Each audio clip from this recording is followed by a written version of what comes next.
Hi there. Are you confused about the different kinds of alternative meats that are out there and like just what they are? Because even I'm confused about some of them and I have to look them up. Now that first of all, there's vegan meats. Now you know vegan meats. They're plant-based meats. Though plant-based can sometimes just be on labeling and they'll actually have meat in a product like Stouffer's. They'll say with plant-based, with the vegetables that they've added to their pot pies, their chicken pot pies. But anyway, yeah, plant-based and vegan generally mean vegan. But then there's all those like cellular, cultivated, cultured, and all of those pretty much, I think, all of them start from animal cells. Like they've gotten to the point where they can take one animal cell from the hair of an animal and they can do all their lab stuff and they can end up with just a few ingredients added. They can make lab meat that looks and tastes just like the meat that you're eating, but they can also tweak it to make it healthier, take out a little bit of the saturated fat and maybe a little bit of the cholesterol. It wouldn't have the antibiotics in it. It wouldn't have the some of the viruses like the avian flus that the chicken would have, and the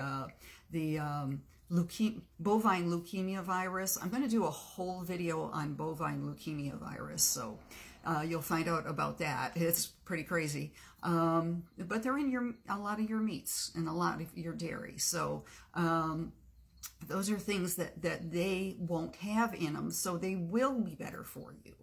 Okay, but you're not going to be told that because the government doesn't even want you to know that bovine leukemia virus is in so many cows.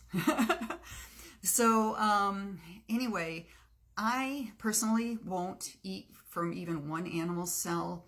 And you might think, oh, it's just the hair of an animal. And they've promised that they're going to be, they're not going to keep the animal tied up and they're going to, do everything totally humanely. Well, sure, the small companies, the small startups will. But when the big companies come along, they will probably, they might have animals penned up and use from just any of the parts of the animal. I mean, I found that humans are just so nasty in so many ways. I mean, we have good qualities, all of us do, but they just have, they're so unbelievably inhumane that I don't trust them with animals. So the more innocent, the more they can take advantage. So no, animals, I don't trust them with animals. But besides that, I really don't want to eat like a steak that is just like muscle cells and anything that's exactly like. And I haven't had any cholesterol in 15 years, 0. So why would I want to start eating a lab meat that has some cholesterol in it? It's just, I just don't need it. I just, I don't really want the taste exactly like. I prefer that they just work on the vegan meats and make them better because some are good and some are not. But that's not what a lot of you want. But if you get something that's exactly like and it doesn't harm the environment, that would be cool and it's healthier for you and everything. It would be an improvement for you.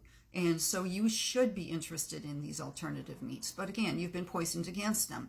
Now, as far as the states, if you live in Florida, Alabama, Mississippi, Texas, Nebraska, Montana, Indiana, or Iowa, they will not sell vegan meats in your state right now. It's banned. Okay, they won't let you do it. They won't let you try it. Even did I say vegan meats? I mean lab meats. See how easy it is to get confused. They won't sell lab meats in your state. But if you're from Mississippi, they can't sell it, but they can't even manufacture it or distribute it anywhere. So you can't have the startups in your state if you live in Mississippi.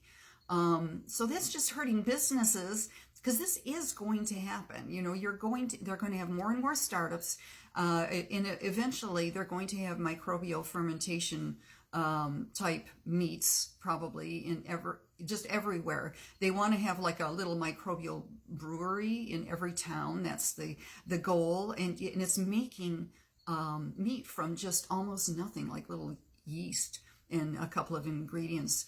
And then they can make pancakes. They can make all sorts of things. And so there will be some things that I could eat from a precision microbial fermentation labs. Now here's the other thing. They also talk about the labs as being cold and sterile, and they try to poison you against the idea of alternative meats. Oh, it's in a sterile lab. Oh, who wants that when you can have down home from the farm meats? You know, and it's actually factory farming, and these tortured animals, and they're stressed, and you're eating all those stress hormones and all the it's just it's just crazy. But marketing is really strong. So I just basically wanted you to know about these states, though, that right now are banning that type of thing. You think that you're making your own decisions. You think that you have freedom here, but they ban so many things.